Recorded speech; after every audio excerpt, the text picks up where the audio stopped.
Welcome, y'all. Uh, it is Saturday, but it felt like a day from God's unknown punishment deck of cards. I don't know. It's just like, you ever have one of those days where you're just like, I don't know how that happened, but I guess we're doing this now? That happened to me today. Grandma basically fell right after I visited her in the morning. And on her way down to the floor, she must have tried to break her fall with her arms. And because her skin is so fragile, she basically ruptured her skin like a very ripe blueberry. And there was a pretty deep gash, about an inch, that got even bigger. So I was at the gym when her facility called me and was like, yo, we think your grandma needs stitches. And I was like, okay, be right there. So I didn't finish my workout, but I did jog back to grandma. And I jogged back to grandma, and grandma was like, I think it's okay. I think they can just fetch some medicine for me. And I'm like looking at it, and I'm almost vomiting because there's like fleshy bits peeking out from underneath the broken skin. I am very squeamish. We call an ambulance. We take her to the hospital, and we spend an hour getting her vitals checked in and another hour and a half waiting in the ER next to probably a dozen to 2 dozen other people waiting in line. Um, Grandma starts ranting to me about how could they just leave us here and not take care of us, and how am I supposed to be this long without food and water? And I said to Grandma, oh, I'm so sorry, guys. If you were hoping that this is a lighthearted live stream, it's not going to be a lighthearted live stream. This is going to be an awful one. So if you came to be relieved of your earthly burdens, tonight's not the night for you to watch this. This is going to be a full-on rant, offloading of my shitty ass day, as the title suggests. So I will be revealing myself at my worst, at my bitchiest, at my most unfilial, and, you know, all the very ugly, messy stuff that a lot of people are finding very triggering. So tap out now. I'm gonna give you some time to tap out so I don't scar you for life. I have not eaten anything except half a mango from 8 a.m. I feel pretty nauseated.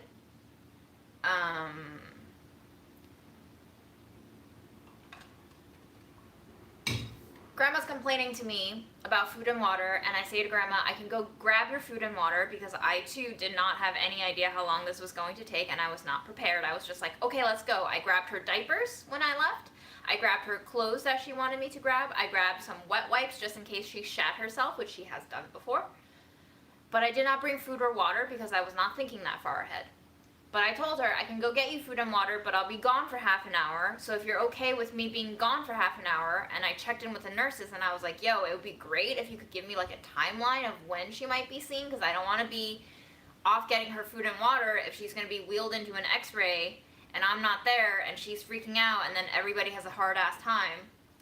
And Grandma starts, from my point of view, obviously this is from June's biased point of view, Grandma starts emotionally and psychologically manipulating me when I basically give her two options that she does not like. One, to stay with her at the hospital but not have food and water for her, or to leave her to get her food and water, neither one she likes.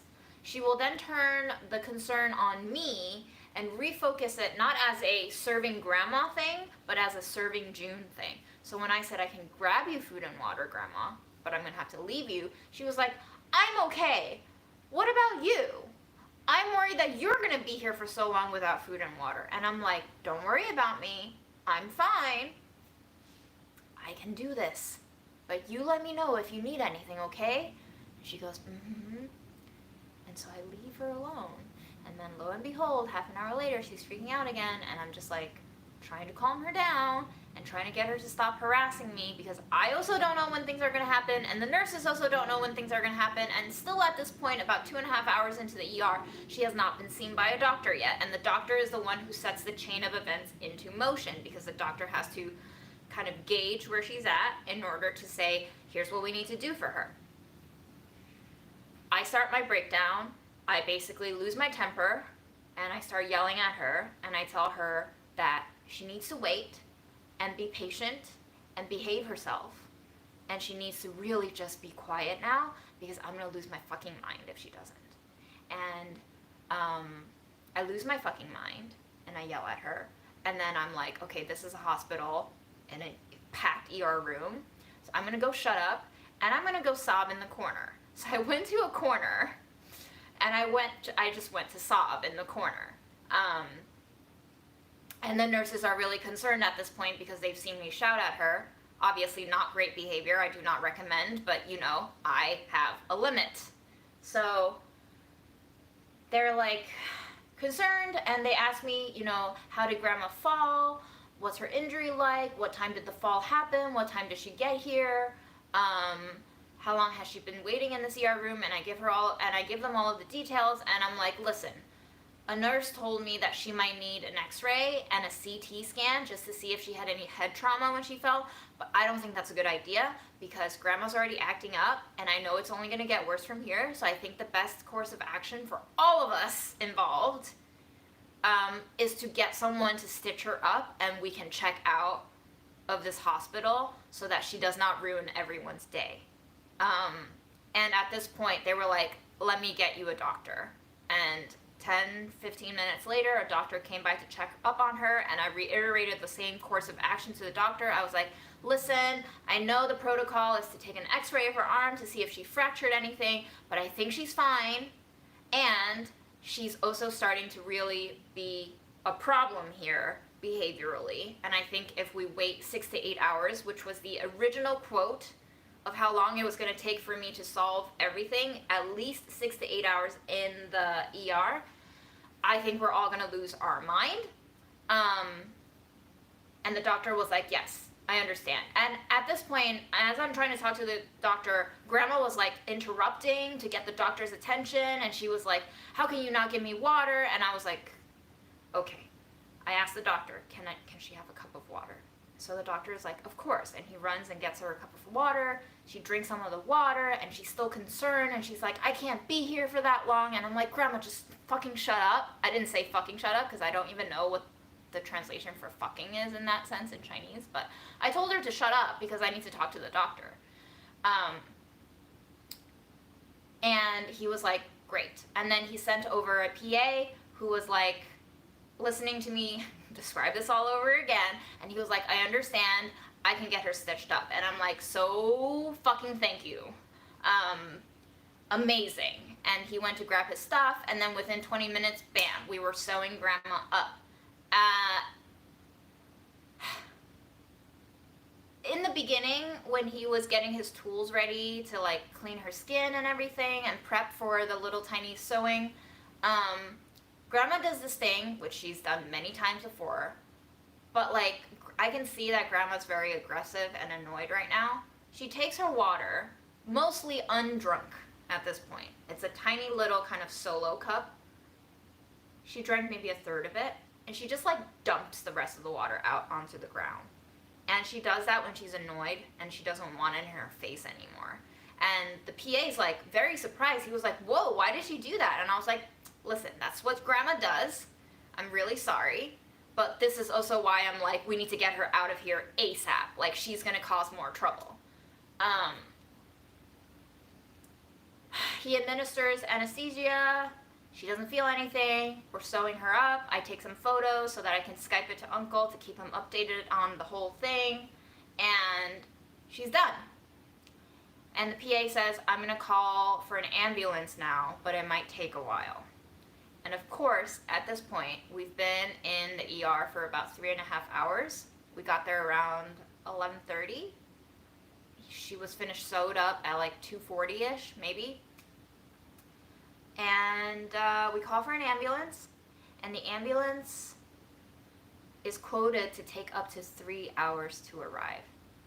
Just so you know, Grandma's facility is about a 15-minute walk away from this hospital that we're in right now.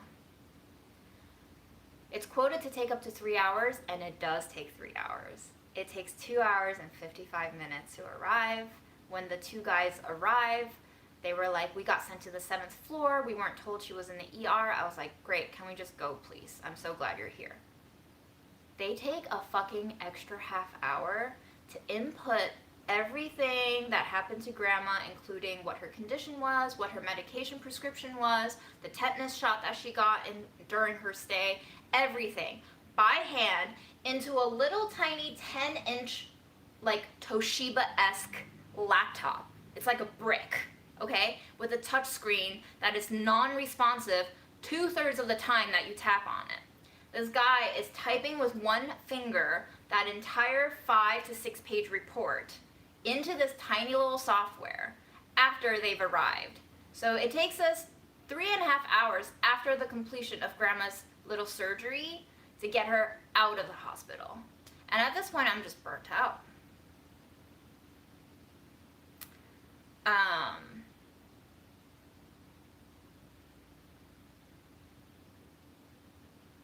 But we get back to her room, and Grandma's already complaining. It's not big complaining, but it's a tiny complaining. While Grandma was gone for the 8 hours, the nurses had taken the care to clean her bed, change her sheets, prep everything for her.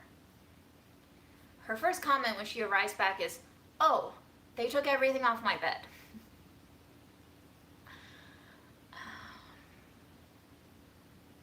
I have been standing the entire time in the ER, trying to get out of people's way. I saw a woman getting wheeled in with half her face bloodied, holding her own oxygen mask. I overheard that there were 4 gunshot wounds coming in, and I don't know if that was 4 people with all gunshot wounds. It was a crazy day in the ER, guys. I'm exhausted. I lose it. I start shouting at Grandma, and I'm just like, trigger warning, I'm very mean, but I honestly do mean it. Like, a part of me meant this. I told Grandma she has to have someone walk with her so that she does not fall again, because since she's been admitted to this facility, she's fallen 3 times. At least. And I told Grandma, if you don't ring people to help you, and yes, you have to use the buzzer, and not just by shouting at people from your tiny bed, which she does all the time, and then she says nobody comes for her, so then she walks to the bathroom by herself and she falls. And I say, if you don't do that, and you fall again, make sure you die on your 4th fall. Because I'm not going to do this again. And I Skype Uncle, just so that he can witness me being at my worst. And at the time, I was like, Uncle needs to see this so that he knows what I'm going through, but also so that he knows what my mom went through. And I said to Uncle, and of course this all comes back to my grief, I said to Uncle, this is me taking care of Grandma through the shitty-ass American healthcare system. And thank God she has Medicare, because I don't know how much that visit would have cost us if we didn't. Imagine Mom doing this with Grandma, which she did in 2020, 1 year before she died, without the capacity to speak fluent English. Imagine navigating this entirely inefficient system with all of the frustrations of dealing with your own aging parent throwing hissy fits because of tiny inconveniences. And I said, this is how Mom broke. This is how Mom broke. And I told Uncle, I'm not about to break the same way. So I'm going to be an angry child who who yells at her grandmother and says exactly what's on her frustrated, angry-ridden mind. Because Mom was trying to be such a good daughter that she kept it all inside, and it broke her.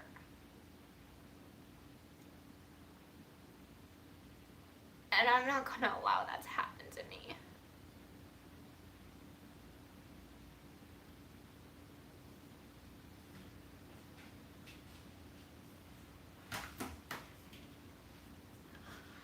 I had a therapy session this week.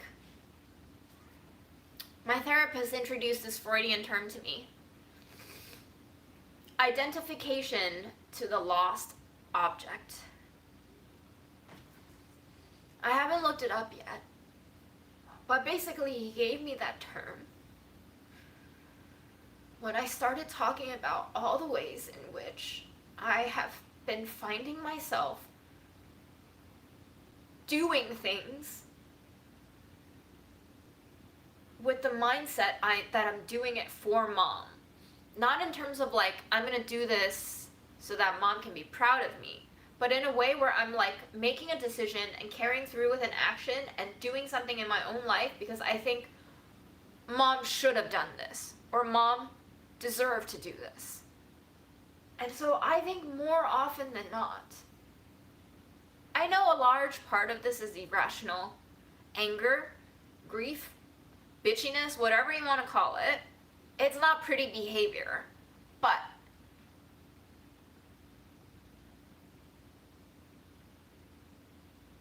there is no denying that I'm feeling all of these things. However, I think Mom did try to deny that these were happening to her. And in the denial of self and in the denial of existence and experience, I think something went really bad there.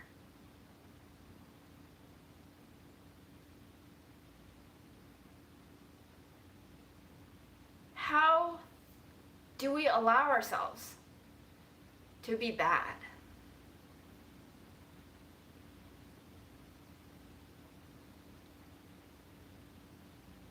Or do we allow ourselves to be bad?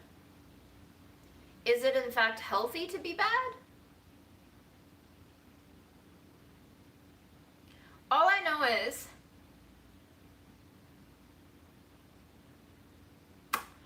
Mom didn't seem to have a happy ending. So I'm trying to see if I can have a different ending at least. I don't know if I'll have a happy ending, but can I have a different one? Because it would really suck to be her carbon copy. I think it would really suck for her to see me be her carbon copy. I think she tried her entire life to make sure I didn't become her carbon copy. Well, who knows? The harder Oedipus ran from his fate, the more entrapped he became.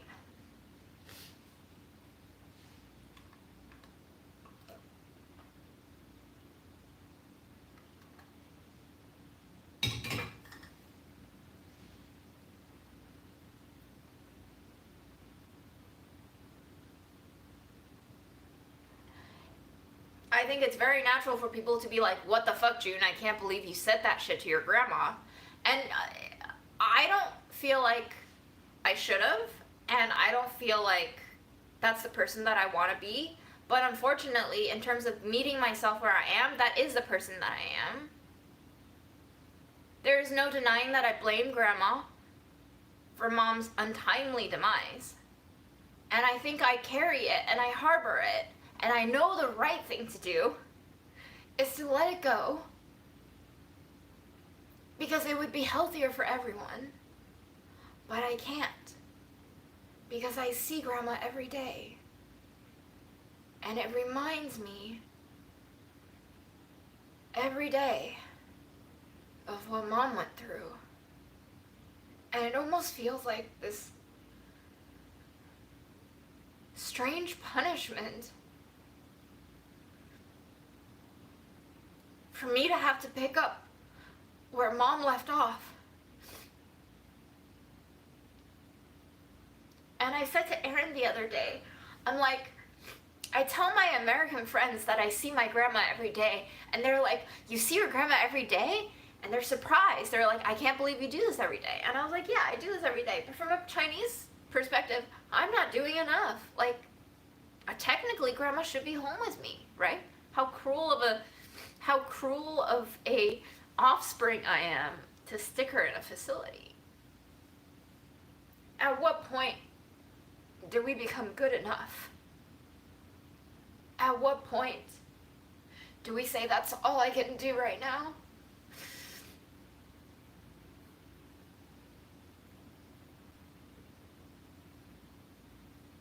And Aaron was asking me today, like, did you have to stay for that whole thing?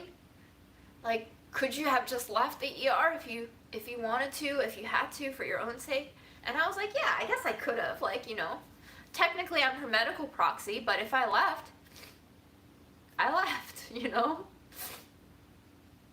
But I stayed.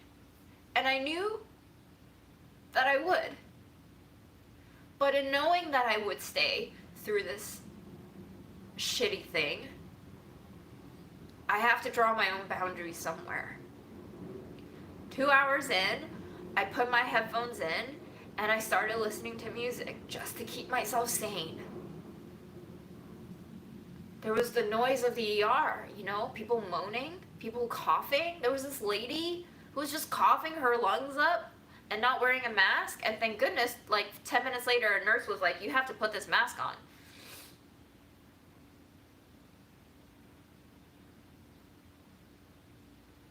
But it's a lot to process. All of the frustrations towards my grandma, all of the frustrations towards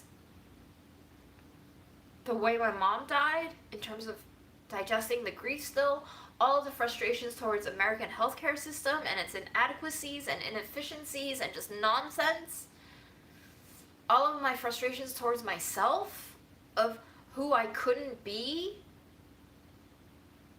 stronger, more upright, more respectful of everyone around her and her elder. And how do you resolve all of those hitting at one time?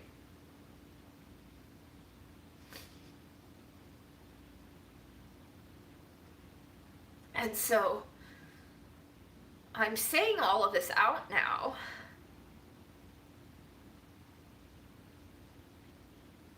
because I don't want to keep it to myself. Because in a way, I don't think we should be ashamed to be less than perfect. Because trying to be perfect will break us.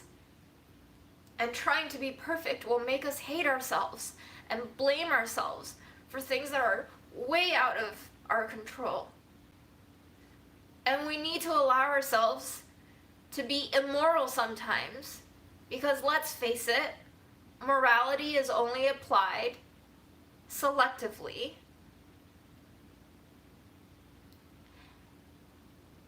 And our culture has taught us to hide all the uglies so other people only see the perfect. And we judge and value each other based on the perfect. And we, like photoshopped models in glossy magazines, think that that's what the standard is. Could I be a better person? 100%. Will I be a better person? Probably not. Historically, this is who I am. So why would I want to make myself a better person? What is the point? And as I was Skyping my uncle,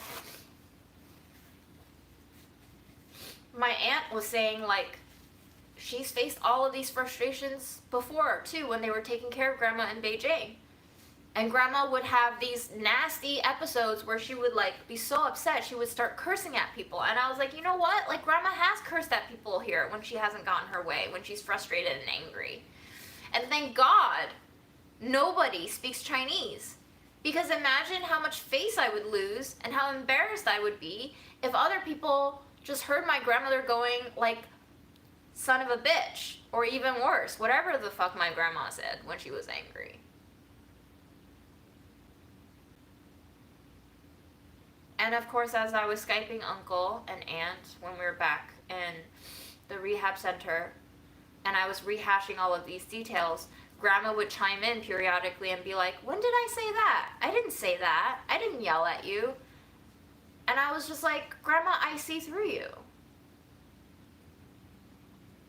And I'm not going to let you get away with it. And every time I face Grandma and confront her about her problematic behavior, she tells me to go. So of course, after I've sunk 8 hours of my Saturday with her in the ER, she tells me to go because she doesn't want to hear me call out her bad behavior. And I tell her, no, I want you to hear this from me, and I want uncle and aunt to witness it because I want them to see just how ugly this caretaking thing is making me.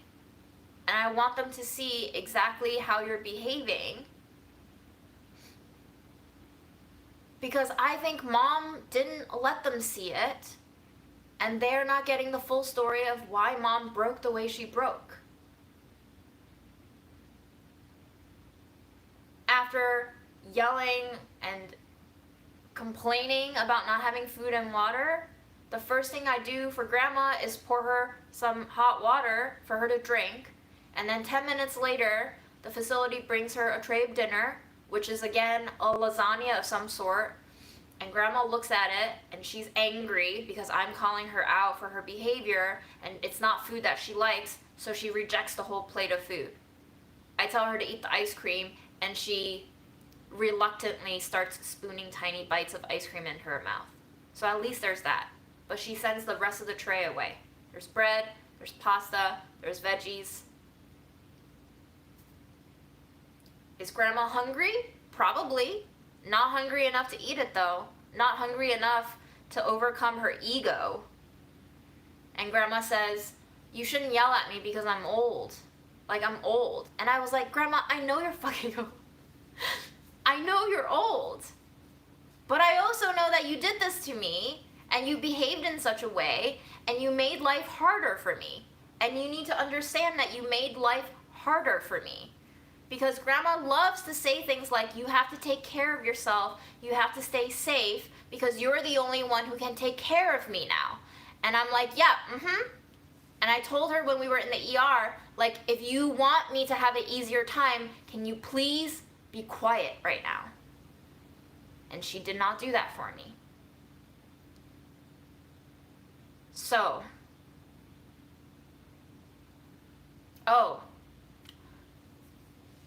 last bit of the rant. I think this is a very exciting episode. So, all the beds in the ER are stacked next to each other because it's a fucking busy day in the ER. I can't believe, side note, how patient everyone who works in the ER is. Amazing. Just like, they just deal with shit without any... I would break within 2 hours of working in an ER. But anyway, kudos to the fucking healthcare workers. Truly amazing to watch them at work in such a shitty-ass system. But at one point, Grandma's neighboring bed needs to change. She needs to change out of her clothes. So the nurse starts drawing the curtains closed. And Grandma, like, puts up a protest. She's like, no, I can't breathe if you draw the curtains. Which, you know, curtains are not airtight. There's, like, full airflow over the curtain ring. But Grandma's, like, protesting, and I'm like, Grandma, it's temporary. Like, your neighbor needs privacy. You have to compromise just a few minutes. And a few minutes passes, and I just see Grandma's little hand going underneath a curtain, and then 5 seconds later, 2 hands. Mind you, she just got her arm sewed up. There are still 6 stitches in here. I see her 2 hands just, like, grab the curtain, and she, like, tears it. It's like, press buttoned all the way down as a closure, and she just tears it open. And I was like, damn. She's not in a lot of pain right now, because if I were just in stitches and traumatized and tired as fuck, I would not have the energy to just rip apart a curtain like that.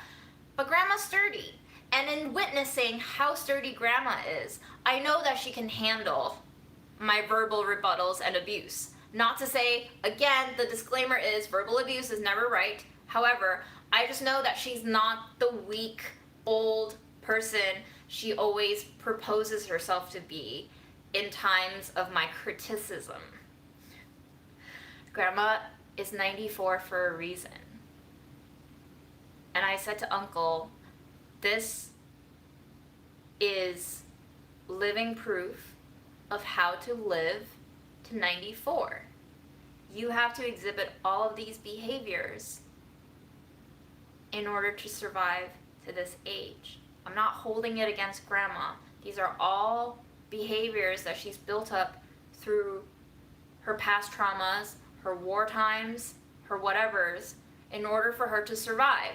And she is still enacting and calling on them to help her to survive. It's a natural response. But just like the way that we respond to non-existent traumas in the present day because we had past traumas, Grandma's behavior is not really quite hurting her, but it is hurting me. And it hurt Mom, and it hurt Uncle and Aunt when they were taking care of her. So until I find a better way to get Grandma to stop this behavior, I'm only capable of doing this. And this is not pretty, but I'm only capable of doing this right now. So I'm gonna eat stuff now. I hope you enjoyed that half-hour rant. That's my Saturday. How's your Saturday? Thank you for listening.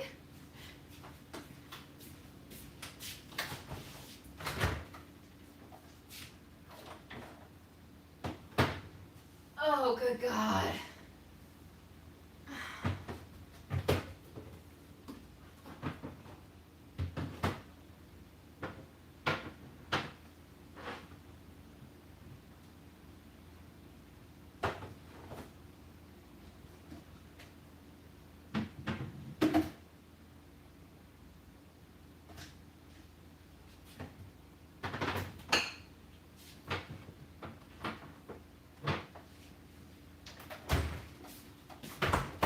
I have zucchinis because I made zucchini muffins and these are not doing so great. You see that? We're gonna have to use these. These are not gonna hold up for a video, so.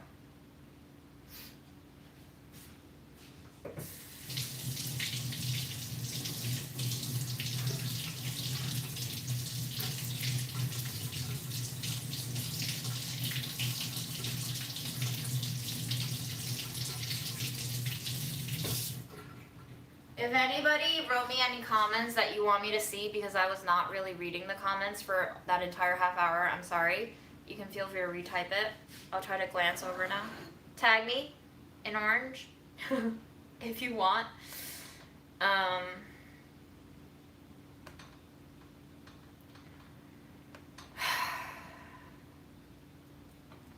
Aaron fed Fred. Aaron also helped me do laundry. Aaron is the hidden MVP. He's out on a friend adventure, well deserved. He was like, do you want me to stay home just in case you need backup? And I was like, no. Go. I need time alone to scream in the fucking pillow later.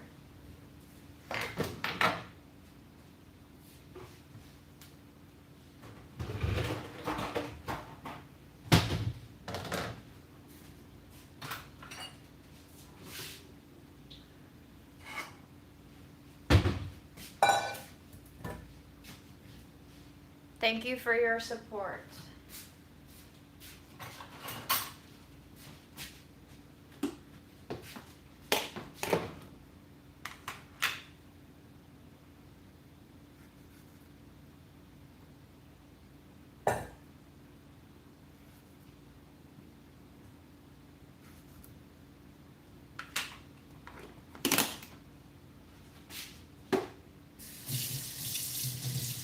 Yeah, I know.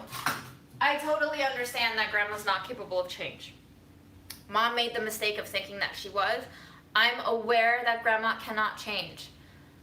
I just haven't come up with a better defense mechanism for myself yet to cope with her habits of gaslighting me.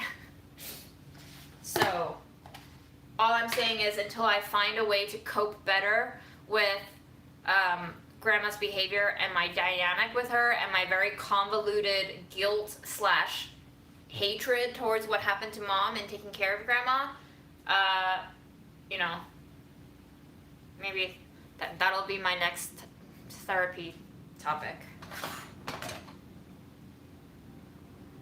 Uncle looked very tortured during that call, and Aunt was the one who stepped up and was like, she did this, this, and this when she was in Beijing. You're not alone. Like, she used to do this all the time, and this is just who she is, and, you know, you should do exactly what you need to do to stay sane. Uncle is very impacted by mom's passing, and I think his heart is still breaking. So Uncle wants to support me, but somebody also needs to support Uncle. And I think a lot of me, like, sharing with Uncle every step of what I'm doing with grandma, including the good and the ugly, is to let him know that, like, this is what I'm going through. I want you to do this with me. Partially because, one, it is Uncle's responsibility to take care of grandmother under the Chinese culture, but two, also just so that we have a mutual common understanding and shared experience of how frustrating it is to take care of someone this old who's your mother, and to let him know that, like, he doesn't need to beat himself up for not being perfect, and that we all get worked up about this, you know? Uncle's told mom many times that back in Beijing, grandma used to frustrate him so bad that, like, he didn't know how to express his frustration besides ramming his head against the wall. Like, that's how bad it got, because you obviously can't hit your own mom, and you can't talk any sense into her because she's so old, she's not gonna change her ways. So, like, how do you fucking get rid of this? I'm gonna scream into a pillow. He knocked his head against the wall. It's bad.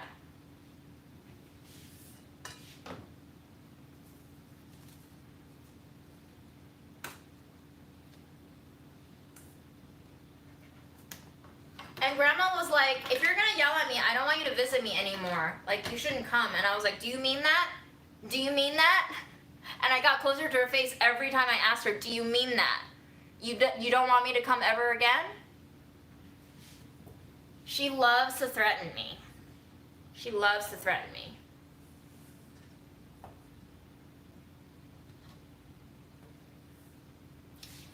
Christine says, ask her uncle and aunt about how your great-grandmother, that's a fascinating point.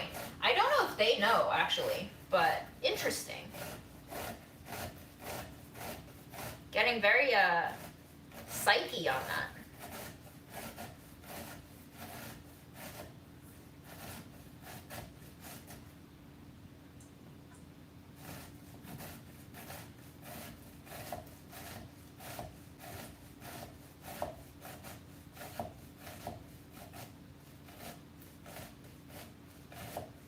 They have an alarm they can put under her sheets on her bed. Interesting. Honestly, I don't know if there's enough nurses to, like, be able to run after grandma every time she gets up. You know, there's a lot of patients. They're nice people. They just can't be all at once everywhere.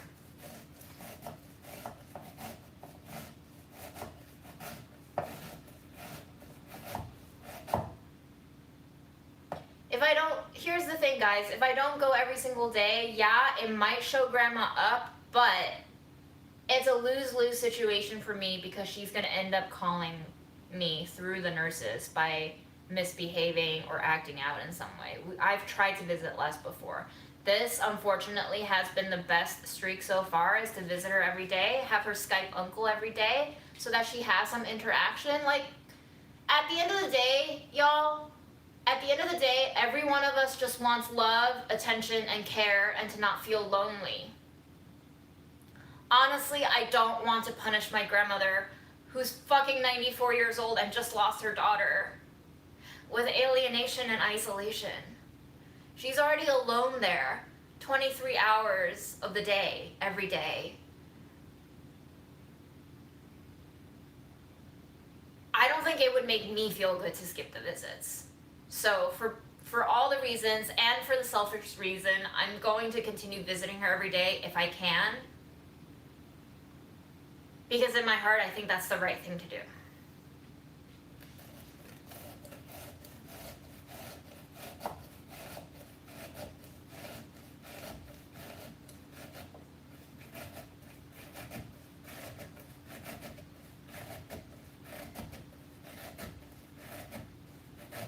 There is currently no good way of getting forward to China. All of the flights take about 55 hours to complete because of layovers, and they cost over $10,000.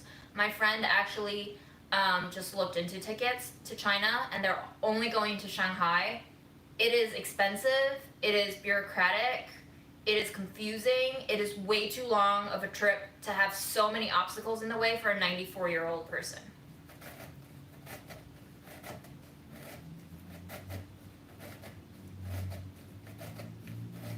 No, Mike, that is what I want to hear. Absolutely. The only way forward is to accept the now. You're absolutely right. I do have to find a way to accept it, and I think I have been accepting it. Just because I have outbursts and, verbal violence against my grandmother doesn't mean that I haven't accepted it. It just means that there is a limit to my emotional and psychological capacity for handling all of this. And I think that's a natural human response.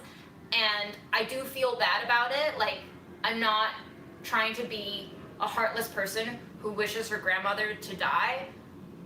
But I'm also going to acknowledge right now, which a lot of people probably can't and have guilt over, I do wish that she would die sometimes because, it's going to happen. And right now, this is just like drawing it out. So that makes me an ugly person, or at least sound like an ugly person. But that is undeniably something that I think about at least 3 times a week. Sometimes I finish visiting her, whether or not I have a fight with her that day, I will, on my walk back home, think about the fact that, like, hey, maybe life would be better if Grandma just died soon.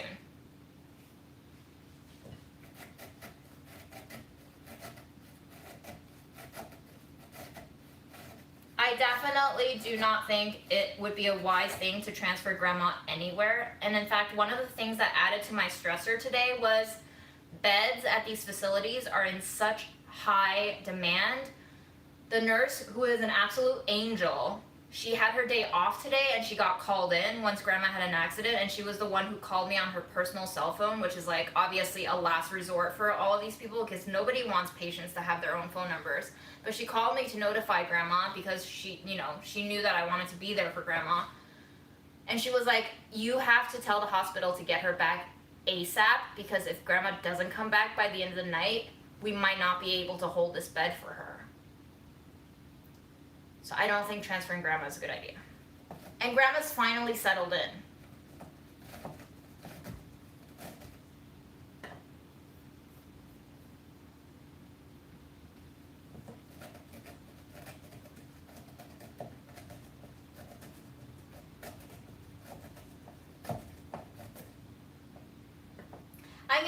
Regina, I think this is my group. And best part is I don't even have to leave my room. Look at all of you saying, I'm going through the same thing. Like, this is a group. I know none of you are actually talking like I'm talking, but you are talking in the chat and you're saying, like, this is a shared experience. It's hard. Everyone has told me how hard caretaking is, and I didn't understand how hard of a time Mom was going through when she was telling me she was literally going crazy. And I was like, of course you're going crazy, you're so stressed. But like, now I know I've gotten a taste of it, and I'm only 9 months in. Mom had to do this for 6 years. I don't even want to think about how 6 years of this would do to me. It's a possibility. I joked today many times. I was like, maybe Grandma's gonna outlive me.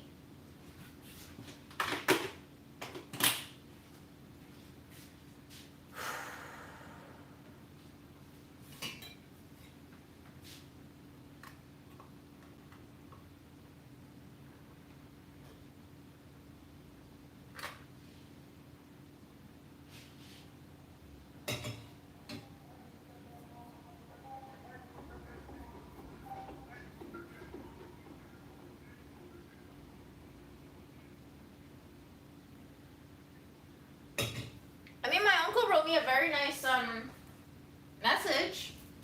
Let me see what he wrote after I hung up.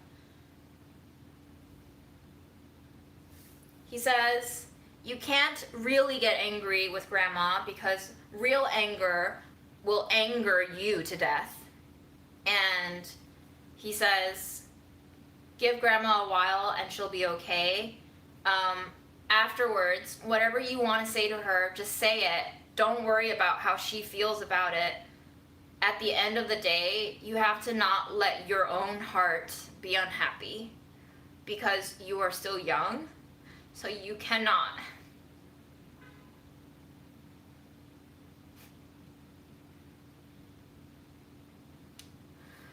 Um, 千万不能像你妈似的, which means 1,000, 10,000 times do not be like your mother was.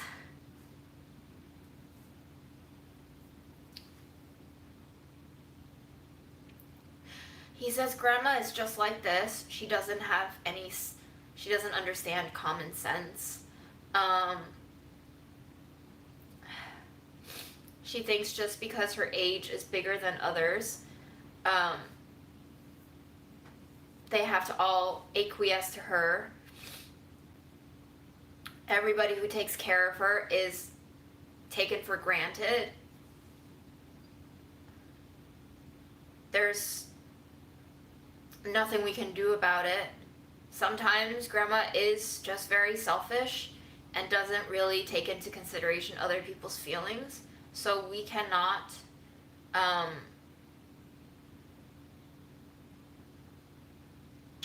so we can express to her our discontent with her. Definitely do not let it simmer in your heart.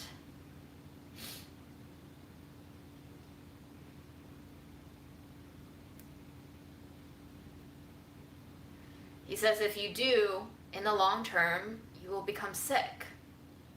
So, anytime Grandma says stuff to you, don't let it go and take root inside you. So Uncle is very supportive. I think having been a caretaker for Grandmother, he understands what she's prone to doing. And also with the death of my mom, it's been a reckoning for both me and him how much of a toll it took on Mom to have been the sole caretaker. I obviously have a lot easier because she's now in a facility and I don't have her in my house. I would have gone crazy already if Grandma was hawking up her phlegm and complaining about everything and coughing and whatever the fuck else. I would have lost it already. The fact that my mom lasted 6 years is amazing. How much of it is dementia? I don't know. I don't know the signs of dementia. I don't know how it's defined. I would say for a 94-year-old, Grandma is 85% of the time very lucid.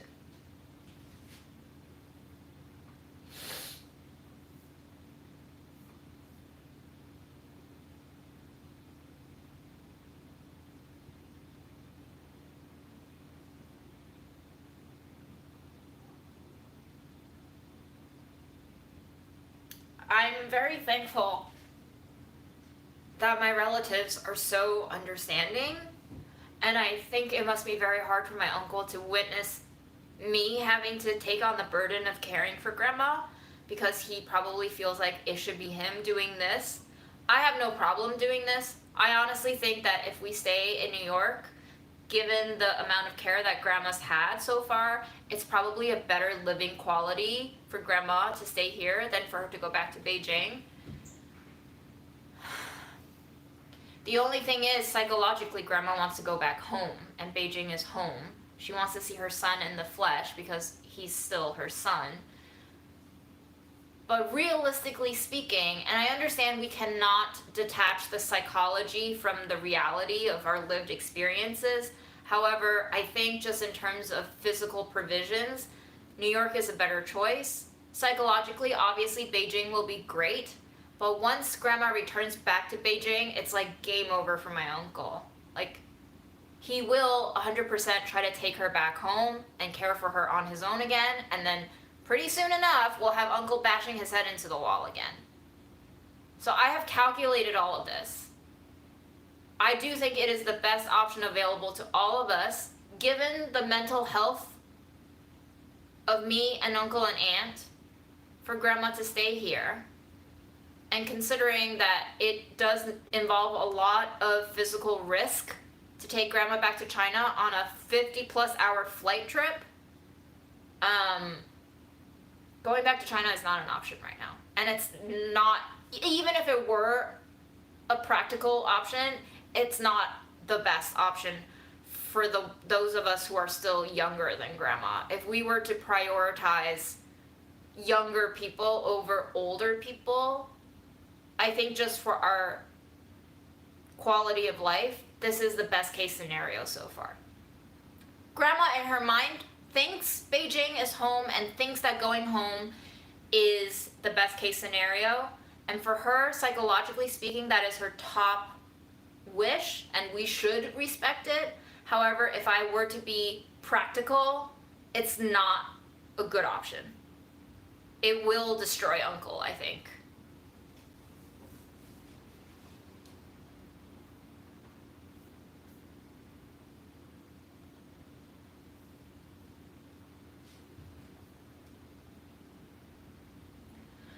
Whew.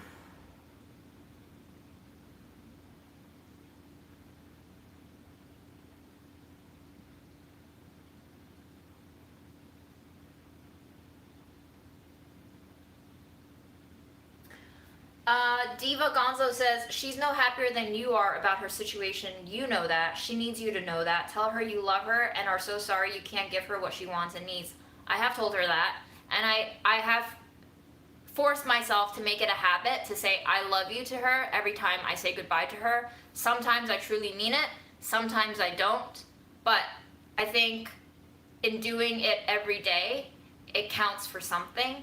And I do, when she is lucid and talking to me about deeper stuff and not just concentrated on whether or not her food was shit, I do say, I know in your heart of heart you want to go back, you want to be with family. Right now it's not feasible. Right now I worry about your health and I worry about your ability to withstand such a long journey. And once you get to China, you still have to quarantine alone.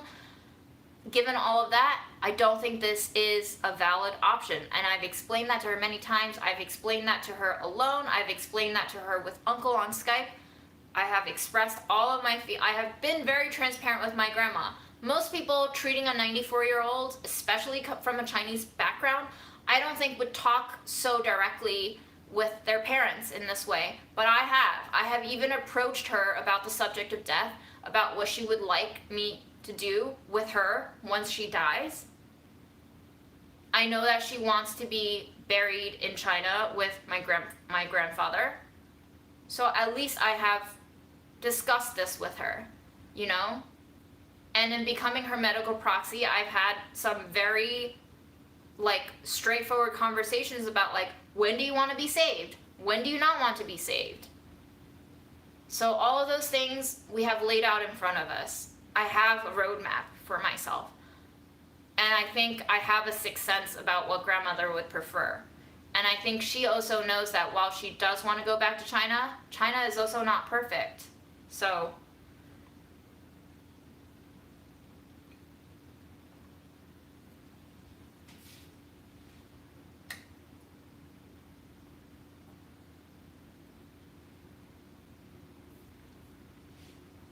I don't think it's very easy for people to come from China to the US. Who can afford $10,000 tickets right now, guys?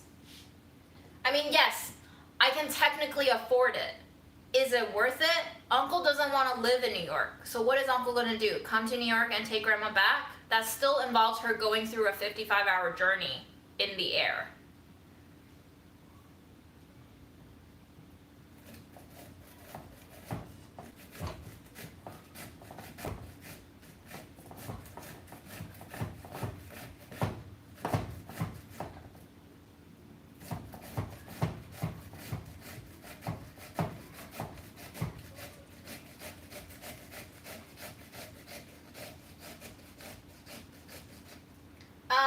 just shredding the zucchini. I'm about to salt it a little bit, and I have a poppy seed dressing that I was testing for a recipe that I think I'm just gonna toss in there. And damn, I wish I had some canned beans. I don't think I do. I need some protein. Oh, I have eggs. I'll put some eggs in.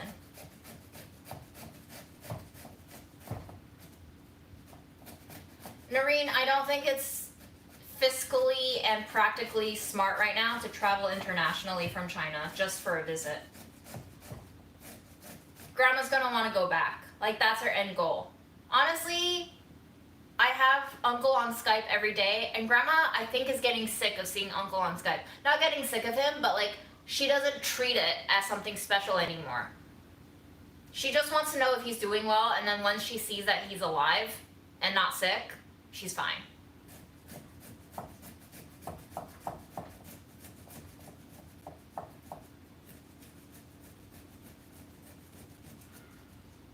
Oh, we're not cooking.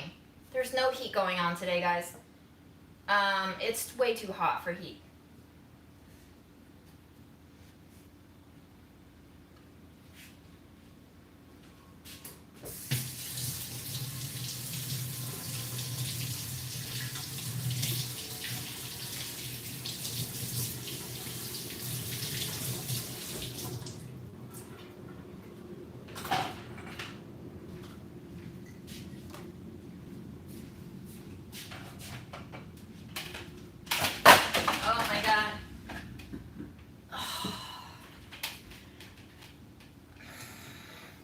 Fine. It wasn't even glass, it was just plastic.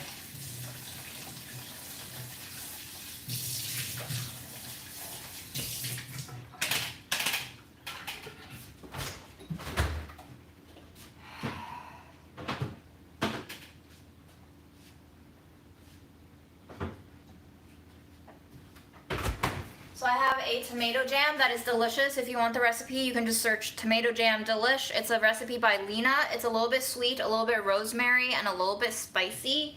I think I'm gonna mix some shredded zucchini with my lemon poppy seed dressing, and then some with the tomato, and then we'll crack a couple of hard-boiled eggs in there, and just eat something finally. Poppy seed dressing, not ready yet. Will be soon, maybe in 2 weeks. I don't know what level of healthcare in China will be for her, but according to my uncle, not as good as she has it here.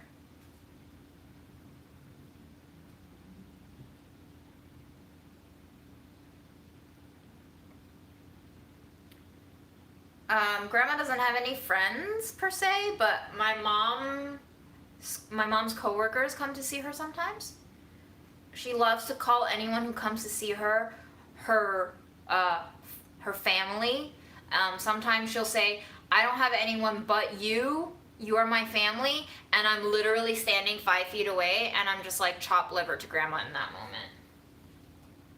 Those are the moments where I'm like, Grandma really knows how to survive. She knows how to get on people's good side. And I see through you, Grandma.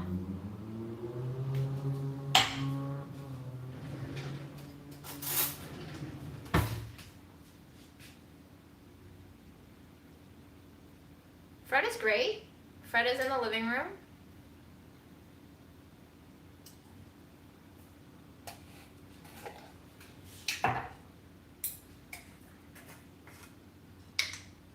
Poppy seed dressing is mostly mayo. That's what makes it good.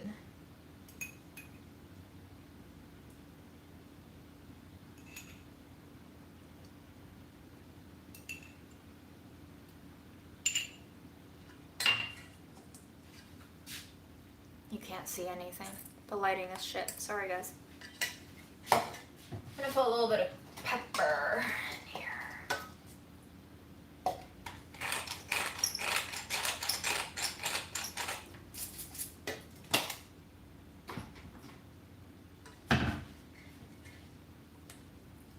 Caretaker's fatigue? Yeah. I feel it. Best way to make prawn toast? I don't know, but I had shrimp toast at Dumpling Lab in East Village area in New York. Holy shit. It was so good. The bread was perfectly toasted and so dang buttery. And it was just like the edge of like too much butter and just enough butter. So fucking good. I keep blowing on cold food.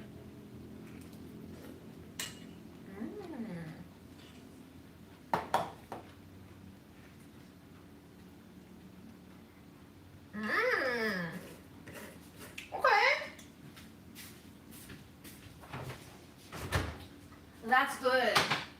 Food is great, y'all. Food is great.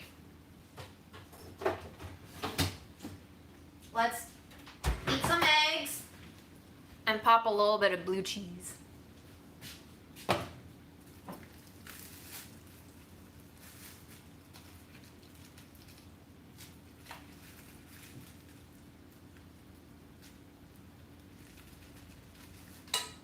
Caregiving is such a thankless job.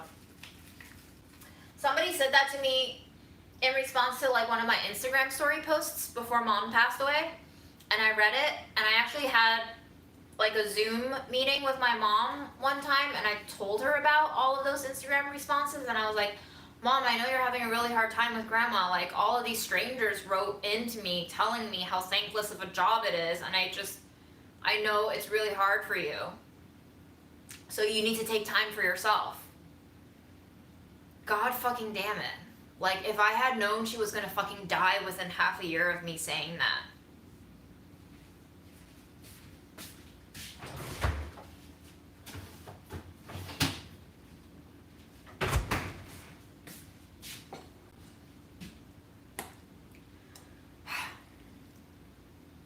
Sucks. Life fucking sucks.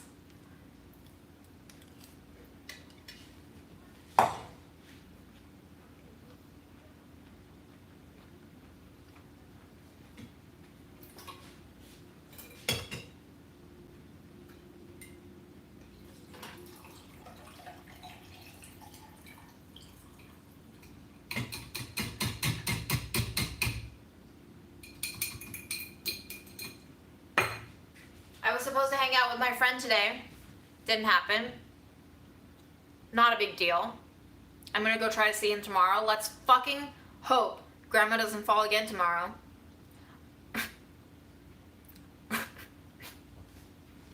I just choked on pepper, but what would I even do if this happens again? I guess the same thing. You always ask yourself, shit, if I had to do that all over again, what would I do? You probably end up doing the same thing that you did the first time. It's not like you have any other choice. Every time we are faced with a challenge, we do the best we can. And in retrospect, there are always things that we could have done better, but we don't live in retrospect. We live in the now. It's going, it's ongoing. We're just rolling with it.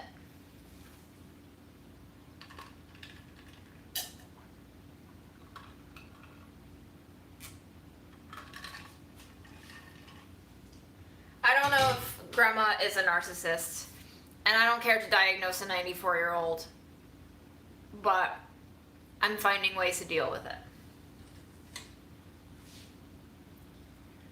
I'm just sad I couldn't help Mom out before she died.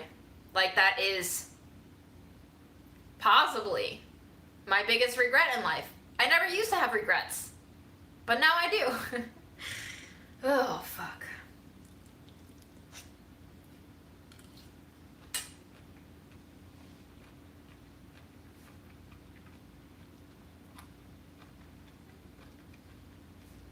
Her facility doesn't use railings, they use extra mattress on the side of the bed to prevent falls. Grandma does not listen to people. If she wants to get up and walk, she'll fucking get up and walk.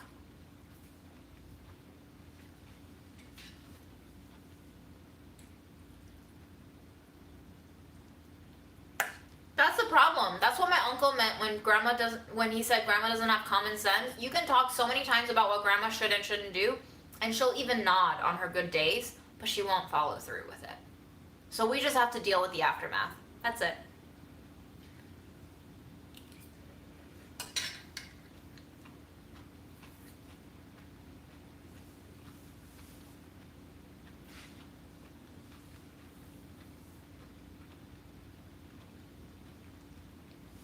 Yeah. Grandmas are hard. But guess what? Next time you want a heatless meal, shred some really good zucchini, toss it in a little bit of salad dressing and maybe a little bit of spice, and add some cheese, nuts, and beans, whatever you want. It's a really good meal. It's like super tender already, and you coat it in a slightly fatty dressing so it doesn't have that like slightly astringent squeaky quality. Really good. Really good, guys. Really good.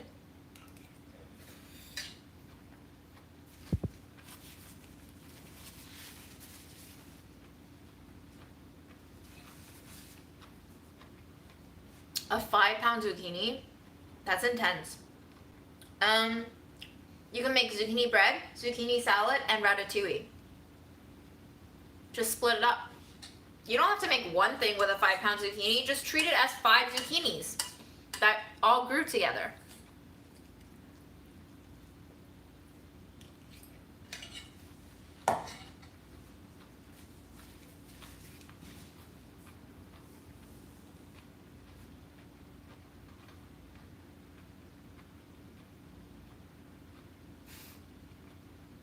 I am calm and smiling when I'm eating. I have been hangry all day. It's been a pressure cooker cooking with nothing inside. Everything burnt. And you have nothing to eat afterwards. It's the worst kind of cooking.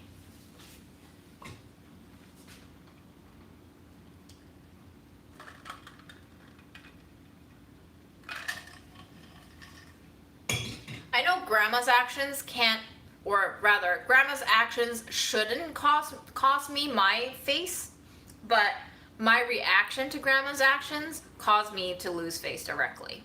Indirectly, I think grandma's actions do cause me to lose face because I feel like she is a part of me and I am a representative of her. But when I cannot control my own emotions from boiling over in response to shit that she does, that outburst from me causes me to immediately lose face. There's a certain sense of not being able to detach myself from my grandmother because I am responsible for her. Is that something that I could work on mentally, psychologically, emotionally? Absolutely. Do I have the mental resources to do that in the moment? No, I don't. So right now, when I'm not dealing with her shit, I can acknowledge that you're absolutely right. But when I have no resources to spend at that moment, I just go for broke. Like, that's it. You do what you can in the moment.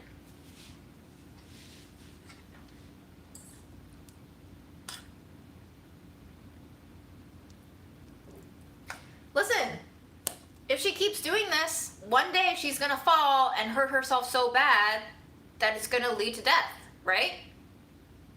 Or we'll just hospitalize her forever. I'm not gonna think about what's gonna happen in the future because I think mom kept thinking about what's happening to the future. And that also was to her detriment. I have no control over this. Grandma doesn't even listen to me. I have absolutely no control over what happens. And in a way, recognizing that I don't have control over it releases me of responsibility, releases me of pressure and stress, and is the best case scenario for me. So I'm just gonna let things unfold because I'm not God. God is dead anyway.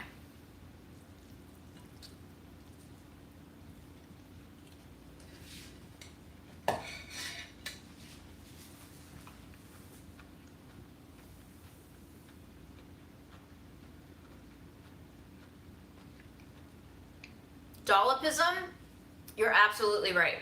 The anger also contains anger from knowing what my mom went through with grandma. 100%. I don't think I can begin to forgive grandma for what I perceive to be her role in causing mom's death until grandma herself is dead. It sounds harsh, but I don't think I can start to process that dynamic at all until grandma is out of the literal picture.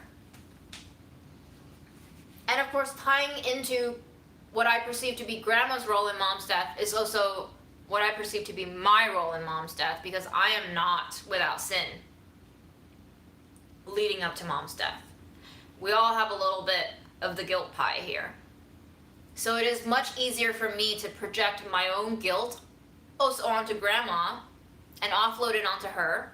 In a way, I am abusive in doing that, but it's like almost an unconscious defense mechanism and coping mechanism of sorts. But now that I've said it out loud, I've inceptioned myself, and maybe in a month or 3, I'll have a better grasp of, hey, maybe don't blame grandma so much. It's a process. I have to slowly find what the smoothest road for me forward is.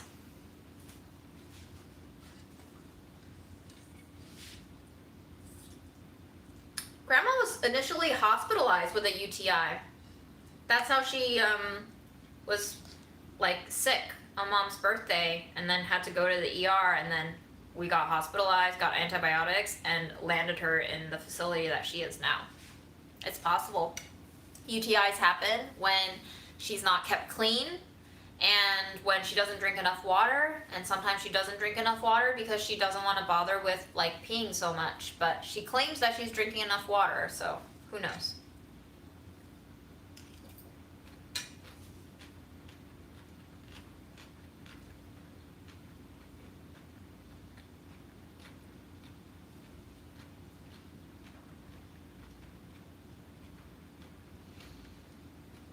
Nat, I hope your mom maybe sees a part of this video and can learn to give herself grace. I am only able to give myself this much grace because I feel like Mom didn't. And it killed her. And I'm learning from Mom's death what not to do. Like, that was a fucking brick of a lesson that Mom landed on me when she died. I have changed a lot of the things in my life, not in terms of like visible things, but in terms of behavior and framework of how my mind works and my rationale behind my decisions and my actions. Absolutely. Mom's death was like a catalyst for being unapologetically self-prioritizing.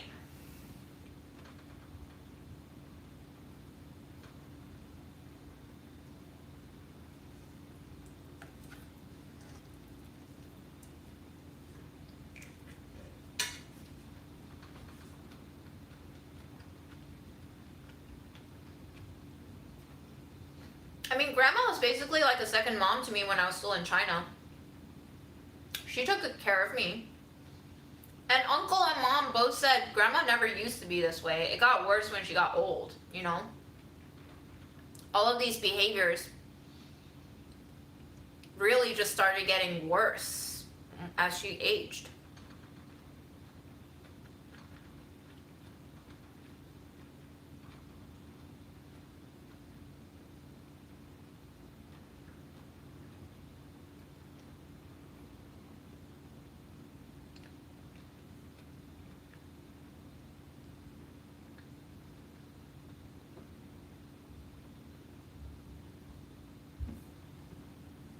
Okay, let me take you to Fred.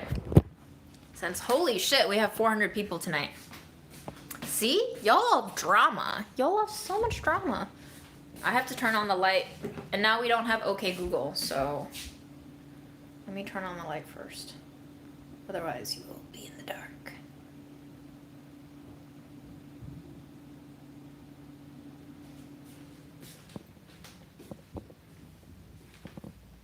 Freddy? Yawn.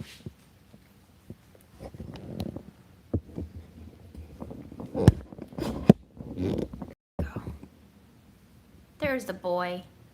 Yawny boy.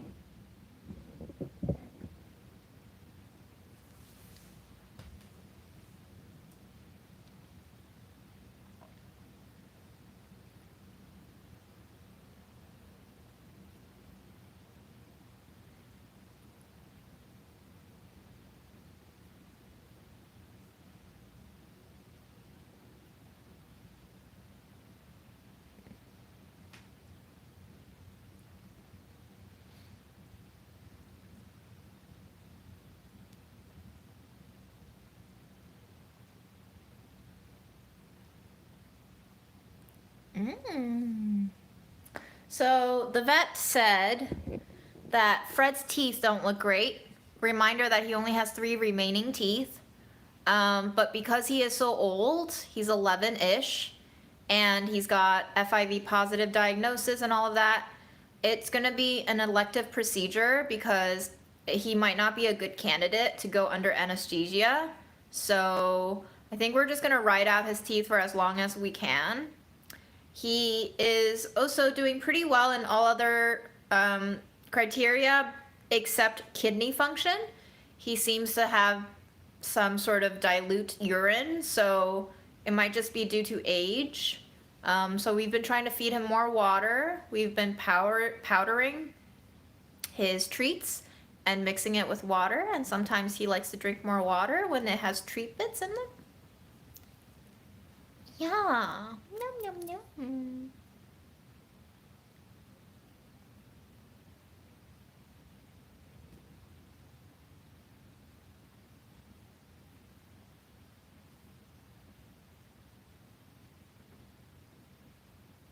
How do you know if a cat's in pain with their teeth, though?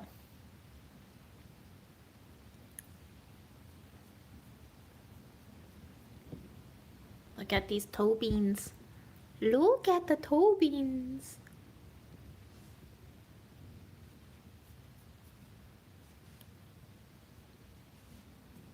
Freddie, do you want to come have some treats?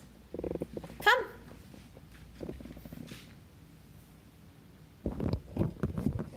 Freddie, come.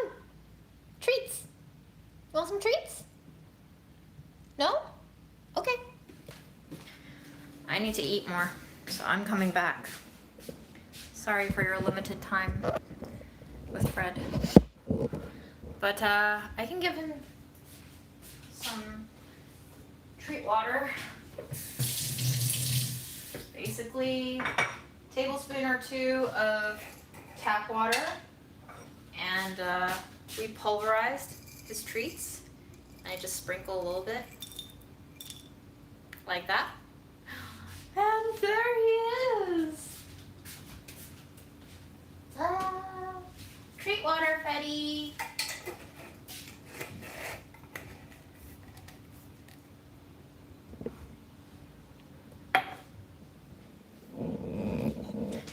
There is a prescription kidney diet, however, it tends to be low protein, which also causes them to lose muscle mass because of the reduced protein, so it's kind of like a pros and cons thing.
he drank the whole thing.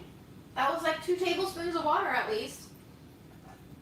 Which if you multiply it by 10, it's over a cup of water.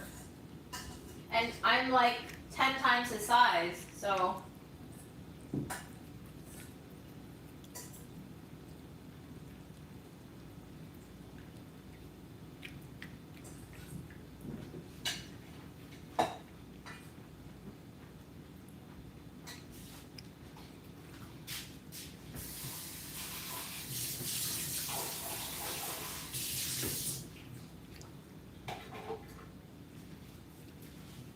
How's the treats, Freddie?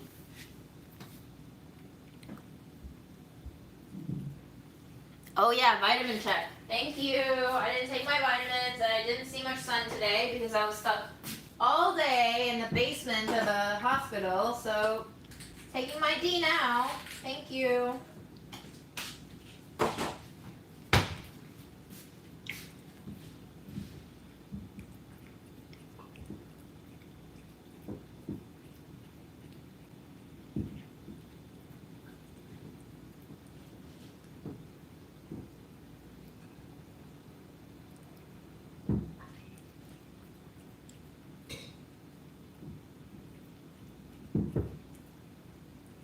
What a cutie patootie. You're a cutie patootie. Cutie patootie.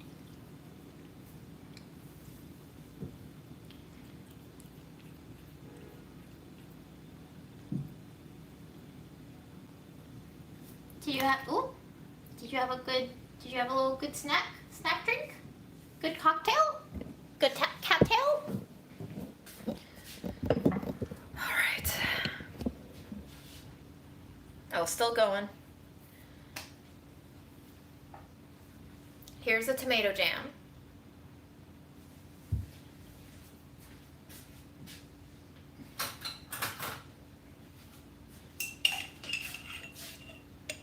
It is really delicious. You asked me what the difference is between tomato jam and tomato sauce? I don't know, probably just a little bit of honey in this one.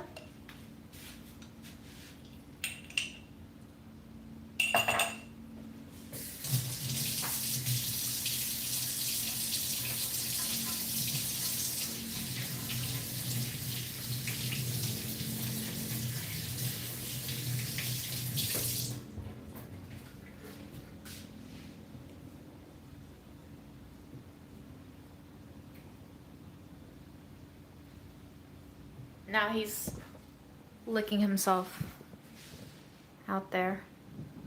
Yeah, we're talking about you, Freddie. We're talking about you. I'm not forgetting the egg. I'm looking forward to the egg so much. I would love to have some protein in my day.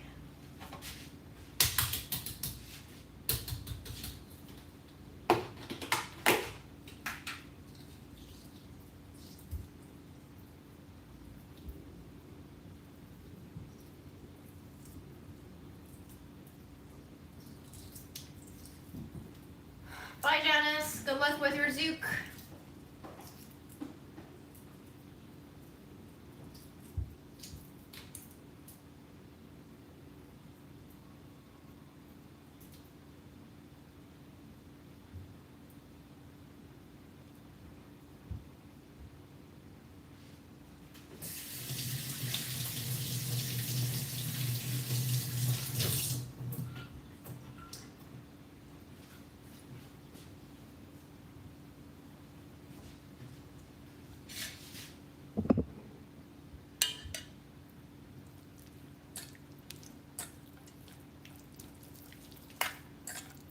Wonder if this will taste vaguely Italian. Maybe. Maybe. Don't at me, Italians. I know this isn't Italian. It's just Italian inspired. Italian kissed.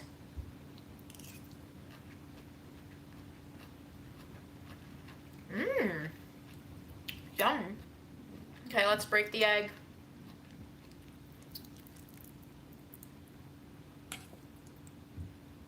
Is that a good egg? Jammy? Jammy, but not really runny. It's my favorite texture. What's your favorite texture?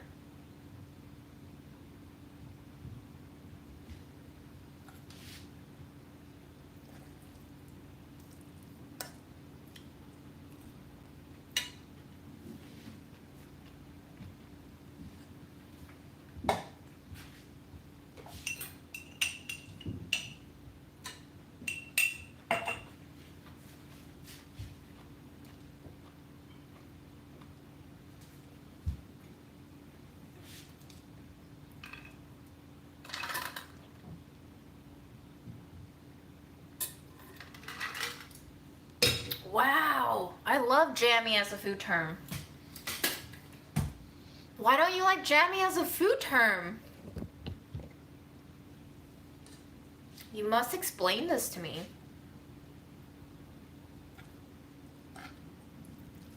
Does it remind you of jammed fingers? Because that sounds painful.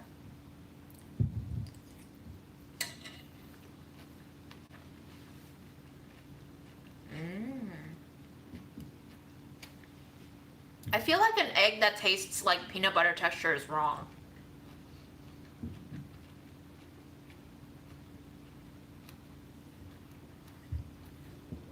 No, not like finger jam. Like, you know, when you jam your finger, when you injure your finger by jamming it, that's what I would think would be my issue with calling something jammy, because it reminds me of pain. I don't want food to remind me of pain.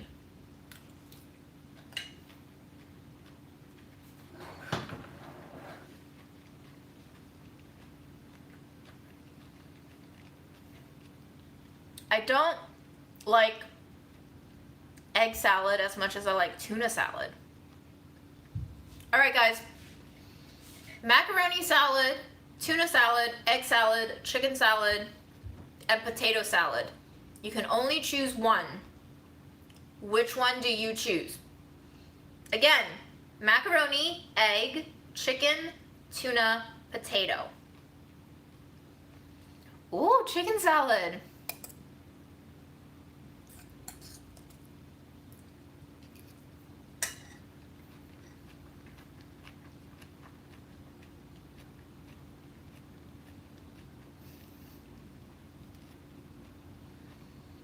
Wow. It's a pretty even split, actually. A lot of chicken lovers, a lot of egg lovers. Potato is lagging, I think. We got a mayo hater. Okay.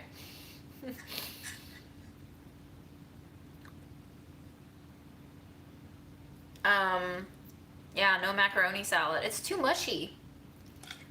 I'm a tuna girl.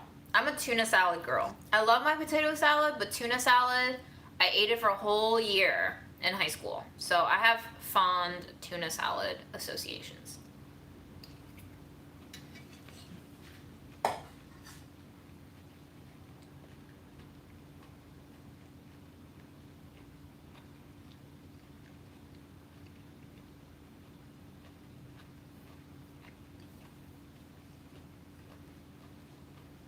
Okay. Oyster Matatoato, wow, that's a name, says, one's gotta go, noodles, rice, or bread. I'm gonna say noodles out for me.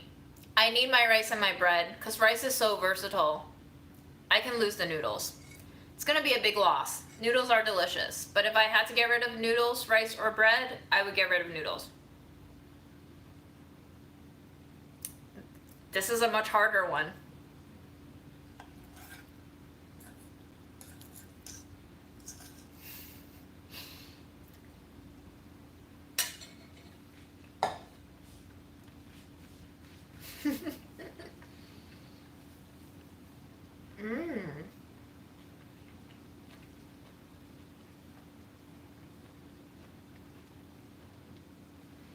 My favorite green salad? I don't really know what qualifies as a green salad, but as far as salad greens go, I like baby kale the most. I think that's the most versatile one. It has a nice little sweetness, a nice little kind of creaminess to it. I hate spinach. I would even take iceberg lettuce before I take spinach. Raw spinach just makes my teeth squeak too much and I hate it. I also like arugula, aka rocket. So my ideal green salad would be baby kale with arugula, with blue cheese, toasted walnuts, and some sort of dried fruit.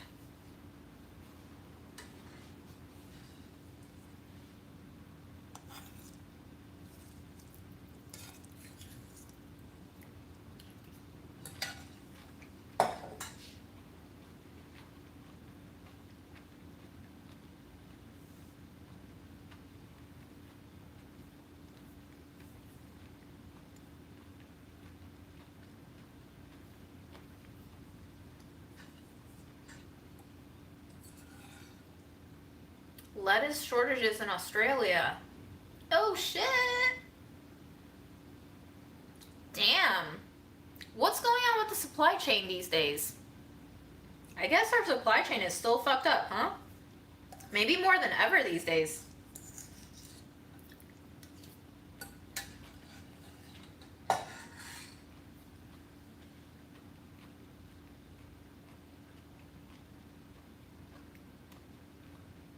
Wait, what movie are you seeing? What movie are you watching? Come back, tell us.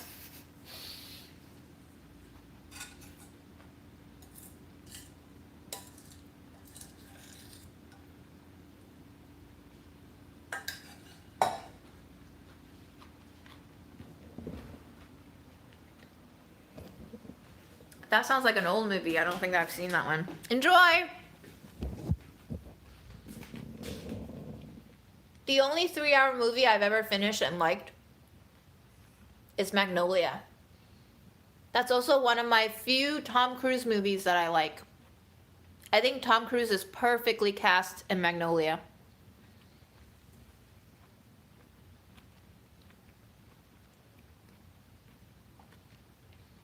Ooh, I would love to know if Nope is good. The trailer makes it look terrifying and awesome.